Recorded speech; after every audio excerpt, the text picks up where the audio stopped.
신약 성경을 통독을 했고요. 근데 다들 너무나 빨리 읽으시는 거예요. 그래서 올해 저는 이제 구약을 이제 끝내서 이제 신약으로 들어갔는데 벌써 다른 뭐 장로님 목사님들은 다 끝내신 분들이 많으시더라고요. 이 가을의 계절, 마음이 이렇게 차분해지는 이 계절에 여러분 성경을 좀 읽으시면 도움이 되리라고 생각이 됩니다. 제가 이제 매주 금요일마다 지금은 이제 로마서를 읽고 있는데요. 또 정영 목사님이 로마서가 이렇게 좋은지 몰랐다라고 하는 그런 메시지를 좀 남겨주시기도 하셨어요. 로마서는 이제 복음에 대한 이야기를 믿지 않는 사람들, 하나님이 누구인지 잘 모르는 사람들에게 아주 처음부터 작은 것부터 시작해서 자세하게 설명해 주는 그런 책입니다. 우리에게 이제 복음이 필요한 이유는 속절없이 죽을 수밖에 없는 이 죄인의 운명 가운데 있기 때문이죠.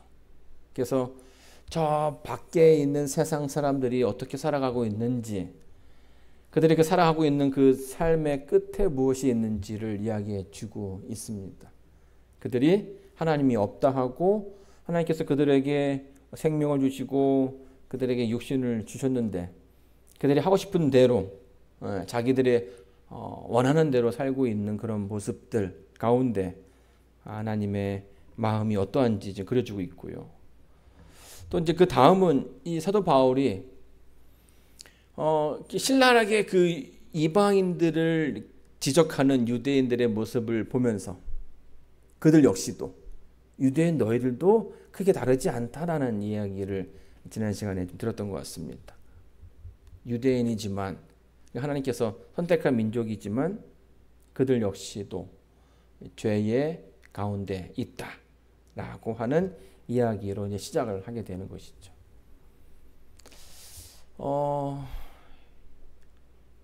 오늘은 이제 그 세 번째 시간으로 이제 유대인의 자랑이 무엇이냐, 유대인의 유익이 무엇이냐라는 제목으로 여러분과 좀 말씀을 나누고자 합니다. 제가 이제 신학과 수업을 할 때에 오만규 교수님이 계셨습니다. 지금은 이제 은퇴하신 지 오래되셨는데요. 이 교수님은 역사를 전공하셔가지고 기독교 교회사, 세계 교회사, 그다음에 한국 교회사, 기독교 교회사를 설명해 주셨는데요.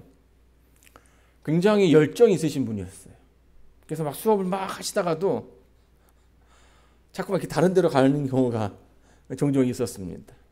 이분이 제주도 분이시는데 그 제주도 분리 뭐 할 때는 계속 수업 시간에 그런 얘기를 많이 해 주셨어요. 그래서 그 앞에 있는 학생은 계속 이 교수님이 질문을 합니다. 그래 안 그래? 그래 안 그래 하면서 막 대답을 어떻게 해야 할지 뭐 어쩔 줄 몰라 하는 이제 그런 모습들도 좀 추억이 되는데요. 세계 기독교 교회사를 배울 때에 제가 이제 기억에 남는 그 장면이 있었습니다. 이 교수님이 그때에 두 가지 때에 대한 얘기를 해 주셨어요. 때는 두 가지가 있다. 하나는 가는 때고 하나는 머무는 때다. 한국어로는 두 가지 의미가 있죠. 앞에 가는 때는 뭡니까? 앞에 가는 때는 뭐예요? 시간을 나타내는 단어로서 시간이 어떤 지점을 표현할 때 어떻게 시간이 흘러가는 그런 모습을 이야기해 주는 거고요. 뒤에 그 머무는 때는 이 시간이 흘러가면서 점점 쌓이는 노폐물을 가리킬 때 쓰는 그런 단어입니다. 목욕탕에 가면 우리가 때를 밀지 않습니까? 그렇죠? 근데 그 때는 목욕탕에 나오는 순간부터 또 이제 쌓이기 이제 시작하는 거죠. 그러면서 이제 뭐라고 말씀하셨냐면 인간의 역사를 보게 되면 그 시작이 아무리 좋았다 할지라도 시간이 지나면 자꾸 거기에 때가 낀다라는 거예요. 이제 수도원 운동을 설명하시면서 그런 얘기를 하셨어요. 이 수도원 운동이라는 것이 이제 한국의 이제 절 같은 거거든요. 한국의 절이 어디에 위치합니까? 산에. 그리고 이게 사람들이 잘 오지 못하는 그러니까 쉽게 찾아올 수 없는 그런 곳에 이제 절들이 지어진다라는 거예요. 근데 그 이유는 세상과 좀 등져서 자급자족하면서, 그러니까 세상의 어떤 그 물질적인 어떤 그 유혹에 벗어나서 내가 작은 거이지만 이것에 만족하면서 내 신앙을 더 이렇게 정결하게, 더 깨끗하게 해야겠다, 이제 그런 의도로 시작되었다라는 것입니다. 근데 여러분, 이렇게 얘기를 들어보면 어때요? 그분들이 뭐 땅이 제대로 있었겠습니까? 그렇죠? 산 깊은 곳에 가서 거기에 돌밭에 돌 다 캐내고 그 돌로 또 이렇게 교회도 짓고 뭐 성당도 짓고 또 그들이 뭐 머무는 숙소도 짓고 이제 하겠죠. 그러니까 낮에는 일을 하고 또 이렇게 뭐 말씀도 보고 이제 하면서 그들의 그 삶이 바깥에 있는 사람들의 삶과는 너무나 비교가 되는 거예요. 그래서 뭔가 좀 이렇게 의식이 있는 사람들은 그들의 그 삶을 뭐 하게 됩니까? 동경하게 되고 존경하게 되고 하는 거죠. 그 존경하게 되니까 이 사람들이 죽으면서 내 재산은 다 거기 수도원에 이렇게 헌납하도록 해라, 뭐 이런 일들이 많아지는 거예요. 왜냐하면 이게 이 재산이라는 게 다른 사람한테 주면은 뭐 이렇게 허투루 쓰는 경우가 많으니까.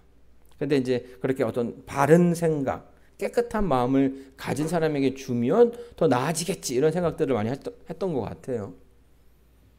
그러니까 이제 이 어느 시점부터 수도원에 돈이 모이기 시작하는 거예요. 땅도 막 늘어나고 돈도 막 늘어나고. 자, 어떤 일이 벌어졌을까요? 교회가 점점 부자가 되는 거예요.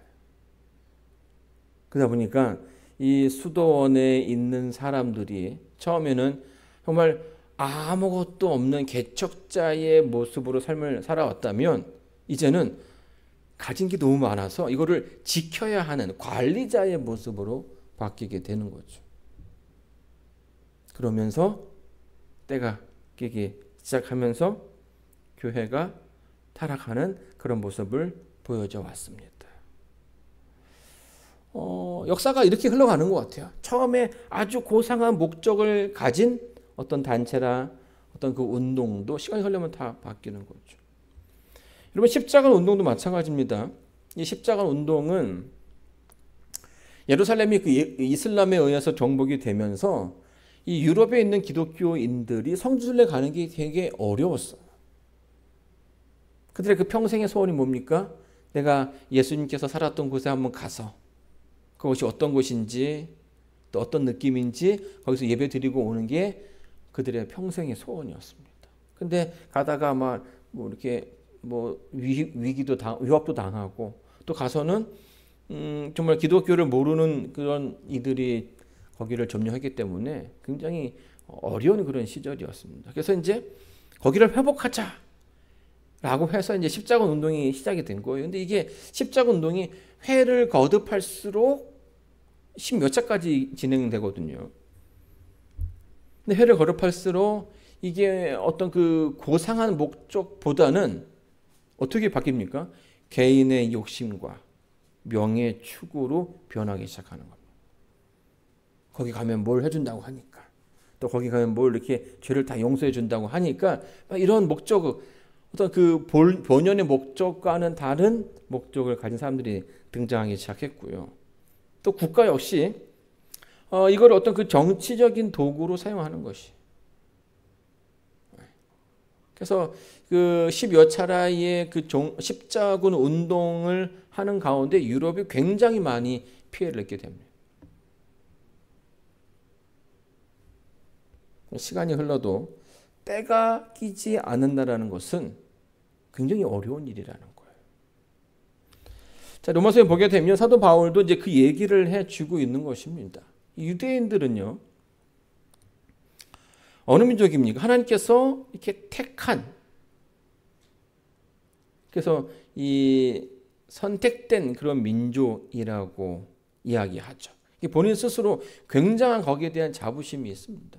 지금도 유대인들 보게 되면 어떻습니까? 뭐 아주 큰 그런 자부심을 가지고 살아가고 있는 것이에요. 그렇다면 그 유대인들, 사도 바울이 이제 그 유대인들에 대해서 이야기하는 이유가 뭘까요? 그들이 더 잘났다? 중요하다? 그런 얘기를 하고자 했던 것일까요? 최근에 한류가 굉장하죠. 그래서 보게 되면 뭐 한글, 뭐 한보, 뭐 이런 것들이 유명해져 가지고 한국에는 그 뭐 박물관도 줄 서서 가야 되고요. 또 뭐 민속촌도 굉장히 이렇게 많은 사람들이 방문한다고 이야기합니다. 그리고 이제 한복을 또 입는 그런 뭐 운동도 지금 벌어지고 있고 뭐 그렇습니다. 자, 근데 이 한류가 점점 이렇게 유명해지면 유명해질수록 이렇게 배합하는 또 나라가 있어요. 어딜까요? 네, 중국이에요, 중국. 중국이 굉장히 좀 불편해합니다. 그러면서 뭐라고 하냐면 다 이제 자기네 거라고 이제 얘기를 많이 하거든요. 한복도 한푸라고 해가지고 이게 옛날에 한나라의 어떤 한나라 시대의 그 뭐 전통 복장이라고 이야기하기도 합니다. 또 여러분 몸이 허할 때 또 이 아주 더운 날 드시는 그 삼계탕 있지 않습니까? 이것도 이 중국 고대 광동식 요리라고 또 이렇게 설명하기도 하고요. 또 심지어는 김치를 뭐라고 부릅니까? 파오차이라고 해서 이 중국의 어떤 그 절임 채소 중에 하나라고 얘기하는 거예요. 중국은 옛날부터 그랬죠. 이게 중화 사상이라고 하는 그 단어만 보더라도 그들은 세상의 중심에 자기네가 있다라고 생각을 했습니다. 그래서 자기네 나라 그 바깥에 있는 사람들은 다 뭐라 불렀어요? 오랑캐라고 불렀죠. 그래서 우리 그 조선을 뭐라 불렀습니까? 동이라고 해서요. 동쪽에 사는 오랑캐. 이렇게 이제 불렀습니다. 이제 그런 나라였는데 지금 한국이 막 잘 나가니까 좀 꽤나 이제 좀 부러워하는 그런 모습들을 좀 보게 됩니다. 중국의 이런 모습들이 다 자기네가 이제 중심이고 다 자기네 거라고 이제 얘기하는 이런 모습들이 과거 이스라엘의 모습과 사뭇 비슷한 모습이라는 거예요. 뭐 중국은 이게 땅이라도 컸지만 사실 이스라엘은 뭐 이렇게 땅이 큰 나라가 아니지 않습니까? 그렇죠? 근데 딱 하나 뭐예요? 그들이 정말 자부하는 게 뭡니까? 우리는 선택되었다. 하나님께서 우리를 콕 집어서 내 민족이다 라고 이제 이야기를 했다라는 것이에요. 자, 그러면 여러분 하나님께서 이 유대인들을 택하신 이유는 뭘까요? 그 특별한 목적이 있다면 뭐라고 생각하십니까? 지사님,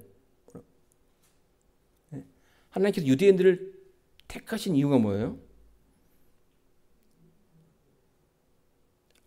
그 복음을, 그러니까 하나님의 어떤 분인가를 세상에 더 잘 전하게끔 하는 그런 목적을 가지고 계신 거예요. 그러니까 하나님의 도구가 되어서 하나님의 뜻을 대신 말해줄 수 있는 사람들이 필요했던 거죠. 이 이야기를 보게 되면 아브라함의 시절까지 어슬러 올라가게 됩니다. 하나님께서 아브라함을 부르실 때에 그 아비 하란 땅에서 하란 땅을 떠나라고 말씀하시죠. 그리고 너를 통해서 큰 민족을 이루겠다라고 약속해 주셨어요. 복의 근원이 될 거라고 이야기해 주셨죠. 이는 내가 너로 열국의 아비가 되게 함이니라. 내가 너로 심히 번성케 하리니 나라들이 내게로 쫓아 일어나며 열왕이 내게로 쫓아 나리라.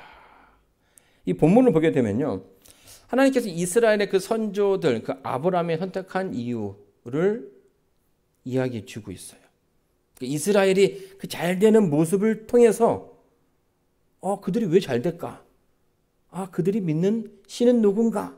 이런 어떤 그 관심을 받게 하기 위함이죠. 그럼 그럴 때 뭐 해야 되는 겁니까?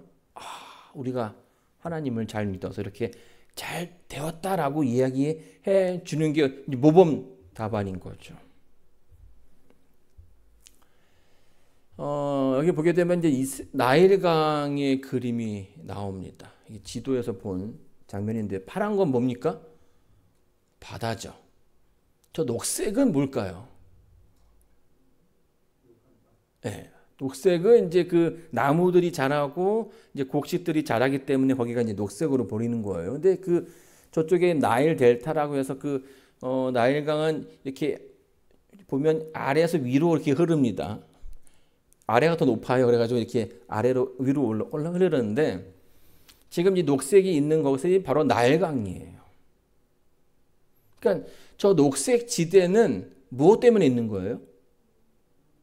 강이 있기 때문에 그러는 거예요. 그래서 이 나일강이 범람할 때마다 거기에 더 많은 제사들을 가꿀 수 있고 거기에 이제 풍요롭게 되는 거죠.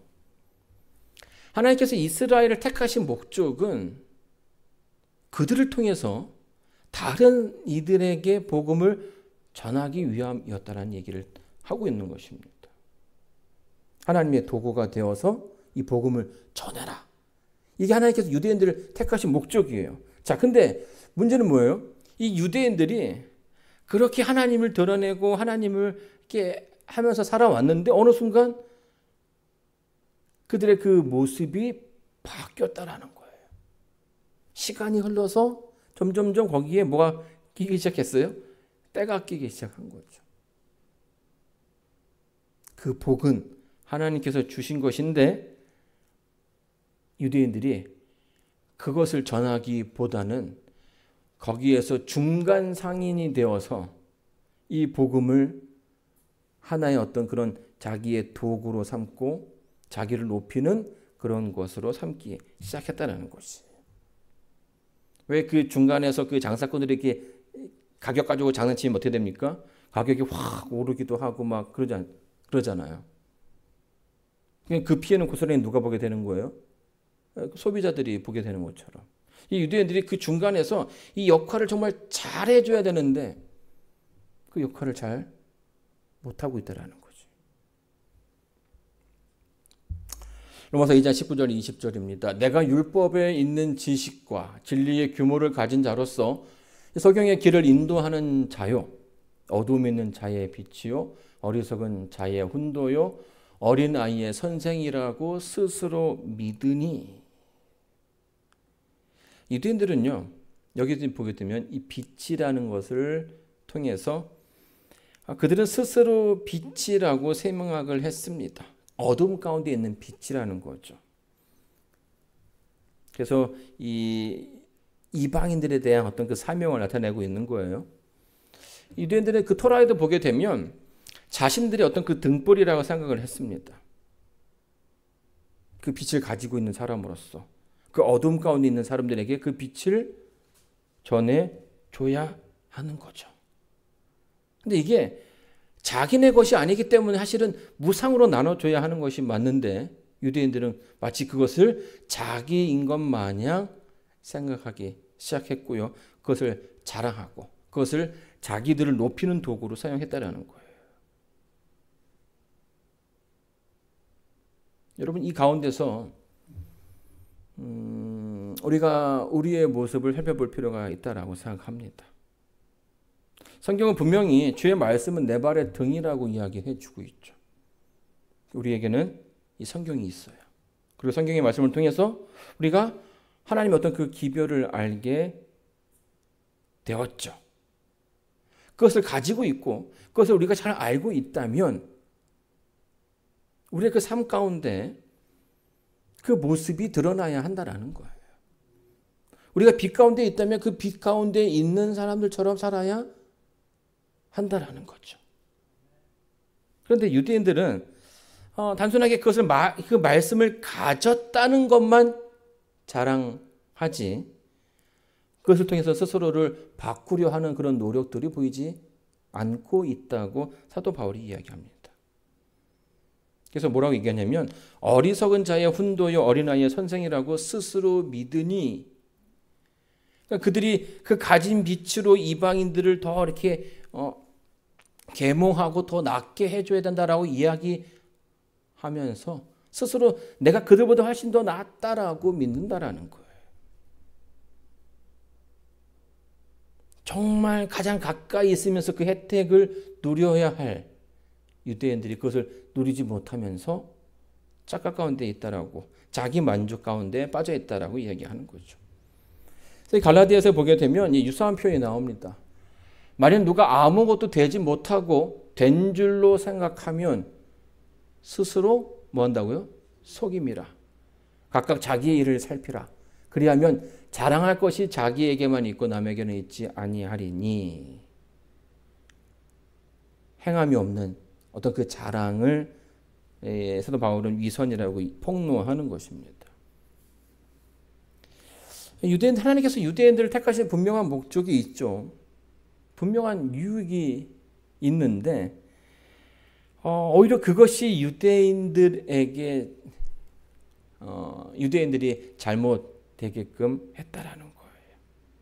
그들은요, 유대인들은 하나님을 다 안다라고 생각했고 그들 스스로 너무나 내가 율법을 잘 지킨다라고 생각을 했습니다. 그렇게 자부했어요. 그래서 이제 그런 마음들이 점점 커지면서 이제 오만해지기 시작하는 거죠. 스스로 내가 율법에 대한 전문가라고 믿고 또 그렇게 생활을 하게 되었습니다. 그래서 그들이 유대인들의 그 삶을 보게 되면 예수님 당시에도 계속 예수님께서 그 유대인들의 그 삶을 이렇게 비판하시죠. 지적하시죠. 그 삶이 옳지 않다라는 거예요. 때때로 그 뭐 바리새인이라든지 그 유대 서기관들을 표현하는 그 모습을 보게 되면 소경이라는 표현들이 많이 나옵니다. 그렇죠? 그리고 다른 사람들에게 더 많은 짐을 지어준다라는 표현들이 나와요. 자기도 잘하지 못하면서 하나님께 오는 사람들을 계속 뭐 하는 거예요? 부담 받게끔 하고 힘들게 만든다라는 거예요. 결국 하나님의 뜻과는 점점 멀어지는 삶을 살고 있다는 것입니다. 로마서 2장 21절로 23절에 보게 되면요, 이렇게 얘기합니다. 다른 사람을 가르치는 내가 내 자신을 가르치지 아니하느냐라고 이야기해 주고 있죠. 말씀을 가졌지만 그 말씀에 담겨진 것을 전혀 그들이 이해하지 못하고 있음을 말하고 있는 것입니다. 여러분, 이 유대인들이요, 율법에 대해서 아주 열심히죠. 지금도 이제 이스라엘에 가면 그 종교인이라고 해서 아무 일도 안 하고 그냥 종교 일만 하는 사람들이 있습니다. 여러분 아시는 것처럼 뭐 이렇게 검은 모자 쓰고 뭐 이렇게 머리 뭐 이렇게 말려서 있는 그런 스타일로 검은 복장으로 계속 토라 읽고 뭐 이렇게 하는 그런 부류들이 있습니다. 이 율법에 대해서 굉장한 지식을 가지고 있어요. 근데 문제는 뭐예요? 율법을 가지고 있지만 그 율법이 무엇이라 얘기하는지에 대해서 잘 이해를 못하고 있다는 겁니다. 여러분, 하나님의 율법은 무엇입니까? 하나님의 율법은, 우리가 배운 바로는 하나님의 율법은 뭐라고 배웠어요? 사랑이라고 배웠죠. 하나님의 성품, 사랑이라고 배웠어요. 자, 그런데 유대인들에게서 하나님의 율법은 누군가를 구속하는 도구가 되어버렸다는 겁니다. 저 사람 뭐 하지 않네? 저 사람 뭐 하지 않네? 뭐 못하네? 이렇게 그런 어떤 그들의 그 등급을 나누는 도구가 되어버린 거예요. 주신 하나님의 그 뜻과 그것을 사용하는 유대인들의 모습이 같지 않다라고 이야기해 주고 있습니다. 율법의 완성은 사랑인데 유대인들은 자꾸만 이 율법을 통해서 스스로 높이고자 하는 데에 이용하고 있는 것이에요. 자, 그래서 사도 바울은 예수님을 이제 알게 되면서 유대인들의 그런 모습들이 보이기 시작한 겁니다. 왜 유대인들이 예수님을 죽여야 했는지. 그러면서 그들 역시 유대인들 역시 하나님의 복음이 필요한 사람이라고 지금 이야기를 풀어가고 있는 거예요. 자, 이 말씀은 오늘 우리에게도 적용이 될 수 있겠죠. 우리 역시도 하나님의 그 은혜가 필요하고 하나님의 사랑이 필요한 존재들입니다. 여러분, 우리가 그 가운데서 하나님께서 우리에게 그 원하시는, 뜻하시는 바대로 살아가지 못하면 우리 이 말씀을 받은 사람으로서 잘못하면 하나님께서 이렇게 모독을 받을 수도 있다라는 거예요. 사도 바울이 이렇게 얘기합니다. 기록된 바와 같이 하나님의 이름이 너희로 인하여 이방인 중에서 모독을 받는도다.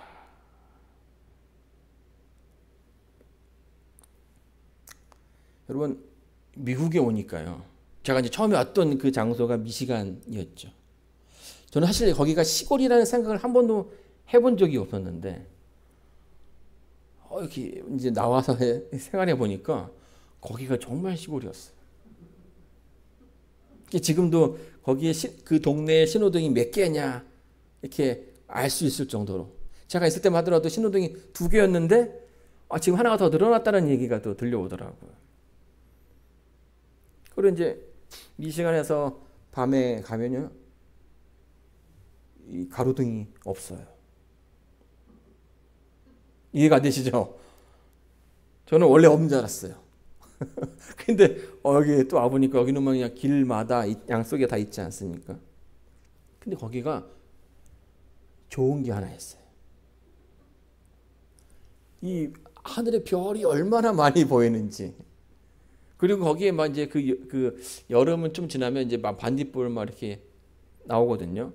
그럼 반딧불의 별빛에 막 이렇게 마치 뭐 어느 이 소설에 나오는, 이 동화에 나오는 그런 장소에 있는 것 같죠. 시대가 발전하면서 또 서울은 이런 그 간판들이 굉장히 많지 않습니까? 그러면서 뭘 하냐면 광공해라는 그런 단어가 생기게 되었어요. 광공해가 뭡니까?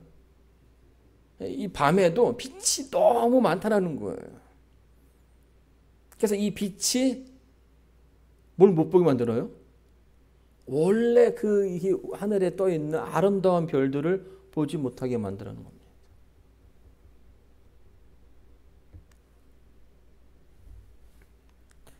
정말 중요한 것이 있는데 이 작은 것 때문에, 이게 밤하늘에 저 시골에 가도 자그마한 빛이 하나 있으면 그 빛을 제대로 볼 수가 없습니다. 이게 딱 어떤 모습이에요? 유대인들이 하는 그런 모습이라는 거죠. 그들의 목적은 그들을 통해서 하나님을 보게끔 해야 되는데, 자꾸 그들이 뭐가 있다, 내가 뭐 안다, 뭐 이렇게 해가지고 하나님께 돌려줘야 하는 그 모습을 자꾸 자기를 향하게 만들었다는 거예요. 내가 이렇게 율법을 잘 알고 율법을 잘 지킨다, 내가 이렇게 의롭다라고 드러내는 그런 모습들, 이게 이제 이방인들 하여금 하나님을 제대로 보지 못하게 만들었다는 거예요. 이게 진짜로 이 이방인들이 그런 것에 대해서 그 유대인들이 너무 지나친 그 자랑을 보면서 이렇게 좀 그런 얘기도 하기도 하죠. 사도 바울이 지금 이제 그 얘기를 하고 있는 것입니다. 그들의 그 잘못된 점. 오늘도 마찬가지로 타락한 교회의 모습들이요, 사람들에게 하나님의 모습을 오해하게 만들고 있습니다. 그렇죠? 뭐 기독교 안에서 일어나는 그런 불미스러운 그 사건들이 너무 많은 거예요. 그들이 잘해야, 그러니까 신앙하는 사람들이 하나님의 어떤 그 사랑과 하나님의 그 은혜를 잘 드러내야 되는데 그걸 드러내지 못하니까 요즘에 이 기독교의 인구가 점점 줄어들 수밖에 없는 거예요. 제가 예전에 이제 중학교는 이제 동네에 있는 중학교를 다녔습니다. 그러다가 이제 고등학교를 우리 목사님이 이제 정영근 목사님 계실 때였나, 그 전 아마 그때쯤이었을 거예요. 이제 36 교육을 시켜야 된다 그래가지고 이제 시험을 봤죠. 준비를 했습니다. 지금은 그때는 이제 시험을 봐서 들어가야 되는 학교였어요. 근데 제가 중학교 3학년 때 침례를 받았는데 안실 짓기가 뭐 이렇게 쉽지 않으니까 365 고등학교에 대한 어떤 그 기대가 있었어요. 아, 거기 가면 다 신앙 좋은 사람들만 모이는 곳이고 또 이렇게 천사들만 있을 거라는 생각이 들었습니다. 아, 얼마나 착할까? 얼마나 좋을까? 진짜 여러분 제가 그 기대가 그 시험 보러 가는 그 날 다 깨져버렸어요. 저한테 너무 충격이었습니다. 왜냐하면 시험을 봐야 되는데 중학교에서 올라온 애들이 한 반 되고요. 다른 지역에서 온 친구들이 반 돼요. 그럼 이제 그 교실 안에서를 반을 나눠요. 그러니까 이쪽 줄은 한 반은 중학교에서 올라온 친구들, 반은 이제 지역에서 온 친구들. 근데 지역에서 온 친구들은 서로 뭐예요? 잘 몰라요. 모르니까 막 되게 어색해하고 막 뭐 말도 못하고 그냥 이렇게 뭐 시험만 문제 풀고 있는데 여기는 다 이제 아는 친구들이잖아요. 난리가 난 거예요. 막 시험 시간에 막 컨닝도 하고 하다 걸리기도 하고 막 그래가지고 제가 내가 알고 있는 학교가 이런 학교 맞나 싶을 정도로. 자, 그런데 이제 그게 사실은 당연히 있을 수 있는 데죠. 뭐 삼류학교라고 뭐 다 천사만 있을 수는 없지 않습니까? 그렇죠? 또 그것 때문에 내가 내 신앙의 어떤 그 후퇴를 할 필요도 없다라고 생각합니다. 맞습니까? 네. 저는요, 처음에 이제 목회를 하면서 교회를 오신 분들한테 이제 공부를 하게 되면 항상 이 이야기를 먼저 해줘요. 예방주사를 놓듯이 절대로 신앙은 교인이나 교회를 보고 하는 게 아닙니다. 네, 교회에 이제 오셔서 보면 다 천사들처럼 이렇게 보이지만 그렇지 못한 모습들이 보일 수 있습니다. 그때 꼭 기억해 달라고. 나는 교인 보고 신앙하는 게 아니라 하나님 보고 신앙하는 거다. 여러분, 초대교회가 이제 그런 어려움 가운데 있었다라는 거예요. 유대인들이 어떤 기대가 있었는데 그들이 이 잘못된 모습을 보여줌으로써 이방인들, 그 유대인을 보면서 또 신앙에 오게 되는, 왔었던 이방인들이 그 가운데 커다란 그 상실감을 느끼게 되었다라는 거예요. 그리고 그 피해는 고스란히 누가 받게 됩니까? 하나님께서 받게 되는 거죠. 하나님을 원망하게 되고. 로마서 2장 25절부터 29절을 보게 되면 사도 바울이 이제 그 부분에 대한 얘기를 더 합니다. 여기에 이제 율법과 더불어서 할례에 대한 얘기를 하죠. 자, 그렇다면 유대인들이 누구냐, 뭐냐라고 얘기하는 거예요. 여기 보게 되면 표면적 유대인이 아니요, 표면적 육신의 할례가 아니라 오직 이면적 유대인이며 할례는 마음에 할지니. 말이 좀 어려울 수 있지만 그렇게 어렵지 않습니다. 유대인들은요, 이 자기 민족에 대한 그 자부심이 굉장히 크다라고 말씀을 들었죠. 지금까지 자기네 땅이 없는지도, 그러니까 없어진 지 이미 오랜데 그 수백 년을 거쳐서 계속해서 그 종교가 이어져 온 거 보면, 그 신앙이 이어져 온 거 보면 그들의 어떤 열심은 정말 대단한 것이에요. 그렇죠? 유대인이라는 그 자부심이 있어요. 그러면 유대인은 뭐냐는 겁니다. 근데 이제 유대인들은 자기들의 어떤 그 표시로 뭘 하냐면 이제 할례를 하게 돼요. 그 성기의 그 표피를 자르는 건데 그게 있으면 유대인이라고 얘기하는 거죠. 그런데 사도 바울, 예수님도 그랬지만은 사도 바울은 그 할례가 유대인을 만드는 것이 아니라고 이야기하는 거예요. 아무리 그 표식이 유대인이라 할지라도 하나님을 모르면서 그게 어떻게 유대인이 될 수 있냐라고 얘기하는 거죠. 아무리 그들이 율법을 가지고 있다 할지라도 율법을 잘 모르고 이해하지 못하고 율법대로 살아가지 못하는데 어떻게 그들이 유대인이냐라고 얘기하는 거예요. 이전에 제가 그 출애굽기 얘기하면서 말씀드렸죠. 그 마지막 10장 그 장자의 죽음 가운데 유대인들만 살아남았느냐라고 했을 때에 아니라고 말씀드렸죠. 그 말씀을 듣고 애굽인이라 할지라도 그날 이렇게 하라는 그 지시를 따른 사람들은 그 집의 아들이 죽지 않았어요. 근데 유대인이라 할지라도 이스라엘 백성이라 할지라도 그런 게 어딨어 하면서 집 밖을 나가면 죽는 거예요. 이 바울이 이제 유대인의 어떤 그 가장 큰 장점 두 개를 얘기한 겁니다. 율법과 그 할례. 유대인들은요, 그거를 가지고 있다에 더 큰 중점을 두고 있는 겁니다. 본질은 더 그 안으로 들어가야 되는데 그 안에 들어가지 못한 채 그것만 가지고 자랑하고 살아가고 있는 거예요.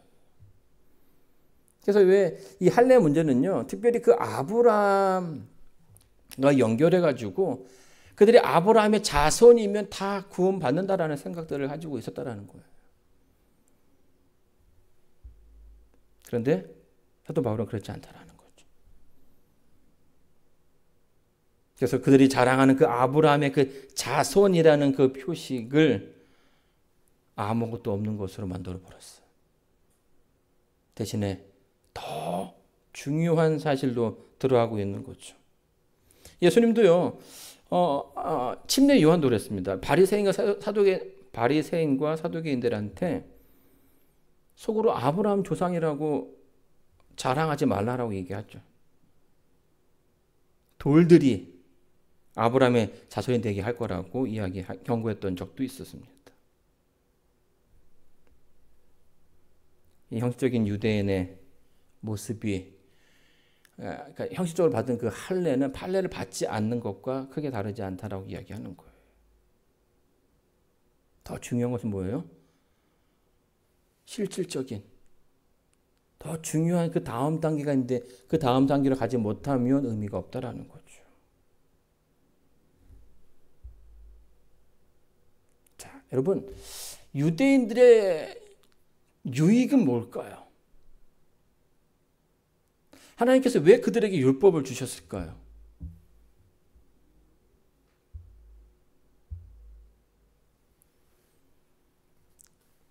로마서 3장 1절 2절에 이렇게 얘기합니다. 그런즉 유대인의 나음이 무엇이며 할례의 유익이 무엇이며 범사에 많으니 첫째는 저희가 하나님의 말씀을 맡았음이니라.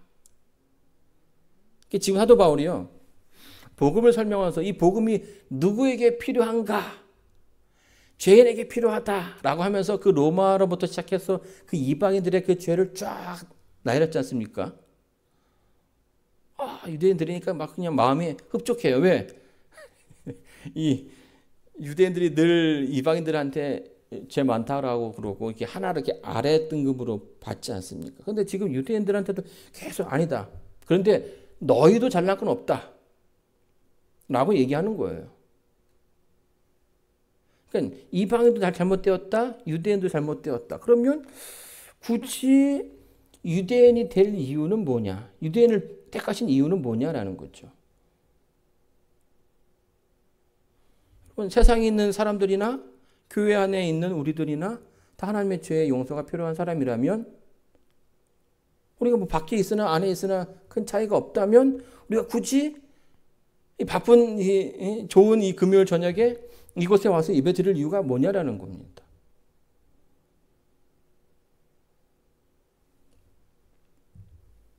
사도 바울인데 이렇게 얘기하는 거죠. 범사에 많다. 유대인이 된 이유, 유대인으로서 얻는 그 유익이 있다라는 거예요. 우리가 재림 성도로서 마지막 시대에 이 하나님의 복음을 갖고 있는 우리에게도 유익이 많다라는 거예요. 첫 번째가 뭐라고요? 하나님의 말씀을 맡았다라는 겁니다. 우리가 하나님의 말씀이 있다라는 거예요. 유대인들에게는 하나님의 율법, 사랑을 표현하는 하나님의 율법이 그들에게 있다라는 거죠. 여러분, 이 말씀을 알고 있다라는 것, 우리가 하나님의 그 뜻을 알고 있다라는 것이 얼마나 큰 축복인지 아셔야 합니다. 이번 지문 국가라고 말한 이 절대 왕정 루이 14세, 이 아주 멋있게 보이는 이 표상이지만 여기 보게 되면 그가 겪었던 이 아픈 병들이 쫙 나와 있습니다. 천연두로 해서 뭐 얼굴에 이제 앓은 흔적이 있고요. 치아, 이 사람이 굉장히 뭐 왕이니까 스트레스가 많았던 것 같아요. 먹는 것도 뭐 하다 보니까 이제 이가 이제 썩는데 이게 이제 계속 하니까 그 당시에 최고의 의술을 가진 의사들이 뭐라고 얘기했냐면 이 이를 통해서 모든 고통이 나온다라고 얘기를 했어요. 그럼 그 고통의 근원을 뭐 해야 되겠습니까? 제거해야겠죠. 그래서 이를 다 뽑아요. 근데 뭐 지금처럼 이가 이렇게 기술이 좋은 시절이 아니지 않습니까? 막 이를 뽑다가 막 여기 천장 그 살점도 뜯어지고 막 이 코와 입이 연결되어 있는 여기가 구멍이 나고 이걸 다시 또 피가 안 나게 하려고 막 이렇게 뭐 이렇게 숯불로 인두인가요? 이거를 막 재지고 그래서 막 물을 마시면 막 코로 흘러 나오기도 하고 막 또 음식이 막 이게 껴서 막 이렇게 냄새도 나고. 그러니까 또 이가 없으니까 잘 못 씹잖아요. 그러니까 소화가 잘 항상 안 되는 거예요. 거기에 이제 변비 같은 거 생기기도 하고 막 이제 이렇게 된 거죠. 그러니까 사실 우리가 그들의 삶을 뭐 태양왕 어떤 그 권력의 정점에 있다라고 이야기하지만 그들의 삶을 그렇게 부러워할 필요는 없다라고 생각합니다.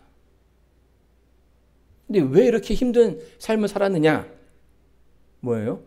잘못된 지식을 그가 가지고 있었기 때문이에요. 잘못된 지식을 그 시대에 갖고 있기 때문에 그 지식 안에서 살아가다 보니까 이러한 피해들이 나오는 거예요. 여러분, 이 기독교의 역사, 그러니까 유럽의 역사, 세계의 역사를 보게 되면요, 이 거짓 종교와 거짓 신들에 의해서 정말 수많은 사람들이 죽임을 당했습니다. 신이 놓아졌다. 이렇게 얘기하면 어떻게 돼요? 사람들이 막 벌벌벌벌 떨면서 가진 거 다 가지고 옵니다. 심지어는 자기의 아들을 바치는 사람들도 있었다라는 거예요. 자기의 자녀들도. 여러분, 이 왕이 죽었어요. 그 왕이 가는 길이 외롭지 않게 하기 위해서 뭐 합니까? 그 신하들 다 죽여가지고 같이 데리고 가라고. 역사를 보게 되면 이런 일이 비일비재하다라는 거예요. 여러분, 루이 14세는요, 단지 그 잘못된 지식으로 자기의 치아만 잃었지만 수많은 사람들이 잘못된 지식으로 그들의 생명뿐만 아니라 그 가족의 생명도 잃어버리는 일들이 비일비재했다라는 거예요. 이러한 가운데 올바른 신앙을 가지고 있다라는 것, 정말 신실하신 하나님을 알고 있다라는 것이 얼마나 큰 축복인지 우리는 알아야 합니다. 내가 정말 그냥 가만히 잘 살고 있는 것처럼 보이지만 이 모든 것들 하나님께서 내가 하나님을 알고 있기 때문에 그 안에서 누릴 수 있는 축복이고 은혜라는 거예요. 이방인들이 어떤 삶을 살았는지 알게 되면 유대인들이 얼마나 많은 축복을 받았는지를 알 수 있다는 것입니다.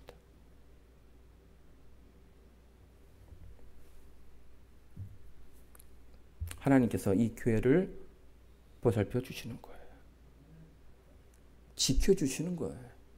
그 세상의 잘못된 것들로부터 우리를 인도해 주시는 것입니다. 그래서 이 사도 바울이 이제 그 얘기를 하는 겁니다. 율법에 어떤 그 담겨진 하나님의 그 말씀 가운데 담겨진 그 능력, 그 행복을 만끽하라는 거죠. 가진 그냥 율법의 어떤 그런 표면적인 것으로 만족하는 것이 아니라 더 깊은 그 은혜 가운데 들어가야 한다라고 이야기합니다. 그래서 사도 바울이 유대인들을 책망하지만 그 이면에는 그들을 뭐하게끔 하는 거예요? 그들 그 잘못된 길에서 벗어나서 그 올바른 길, 원래 하나님께서 뜻하신 바대로 살아가기를 원하고 있는 것입니다. 그래서 우리들에게도 그 복음이 필요하다라는 거예요. 사랑하는 성도 여러분, 오늘 우리가 이제 교회를 다니면서도 이 말씀을 가진 것에 대한 그 축복을 누려야 한다라고 생각합니다. 오늘날 많은 사람들이요, 이 교회가 크고 성도들이 많아야 좋다라고 얘기하는 사람들이 있어요. 그래야 자랑할 것이 있다라고 생각하는 것이죠. 사람들이 부러워하는 그 교회에 내가 다니고 있다. 이것이 만족을 주는 케이스들이 굉장히 많아요. 내가 그 자리에 그 교회에 내 자리가 있다는 것만으로 만족하는 사람들이 있다라는 거죠. 하나님은요, 그보다 더 많은 것들을 우리에게 주실 수 있어요. 우리의 삶 속에 상대를 이해하고 격려하는 그런 말이 나오지 않는다면, 우리 삶 속에서 하나님께서 가르쳐 주시는 그런 사랑의 모습들이 우리의 그 삶 속에서 드러나지 않는다면, 다른 사람들을 배려하거나 다른 사람들을 이해하는 그런 모습들이 보이지 않는다면, 아직도 우리는 몸만 교회에 있을 뿐 바깥에 있는 것일 수 있다는 겁니다. 여러분, 하나님을 안다라는 것, 유대인들은 정말로 많은 축복을 받은 민족입니다. 마찬가지로 여러분들은요, 하나님의 정말 다함이 없는 사랑을 마음껏 누리고 있는 성도들이라는 것이, 하나님을 더 깊게 알게 되시길 바랍니다. 하나님의 더 크신 뜻이 무엇인지 깨닫게 됨으로써 세상이 주지는 못하는 그 축복, 그 행복이 여러분의 그 삶에 있게 되기를 바라면서 오늘 말씀을 마치도록 하겠습니다.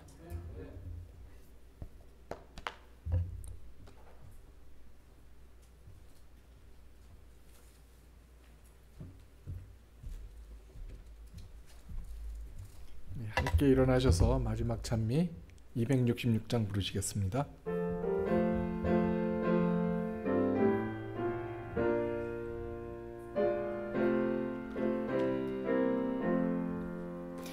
온 세상 위하여 주 오시었으니 만 백성 모두 나와서 주 말씀 들어라.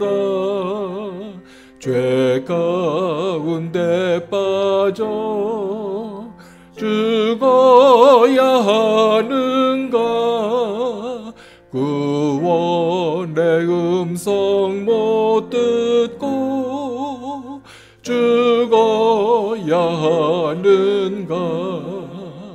전하고 기도해 매일 증인 되리라.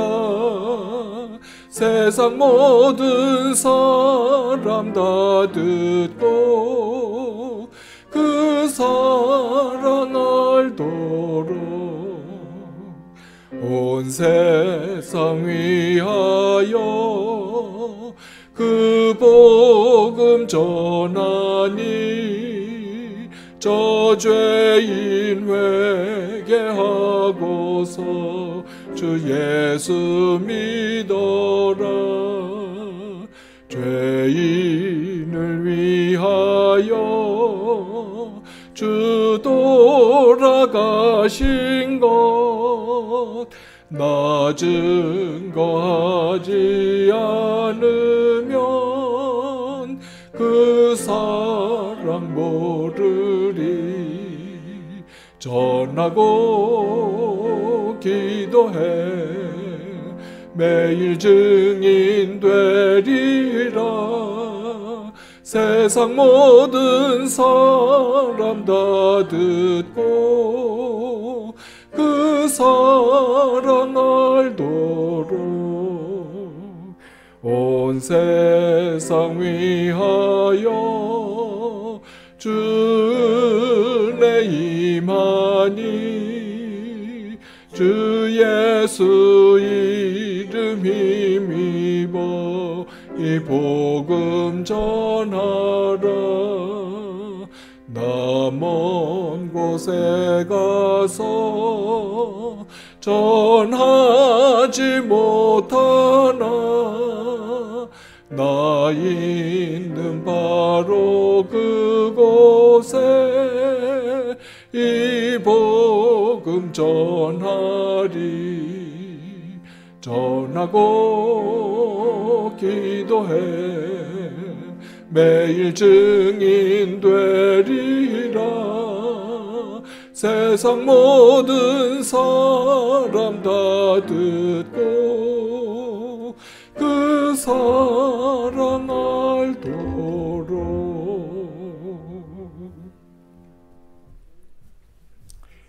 저희들을 사랑하시는 아버지 하나님, 바쁜 일상 가운데서 저희들의 발걸음을 멈추게 하셨습니다.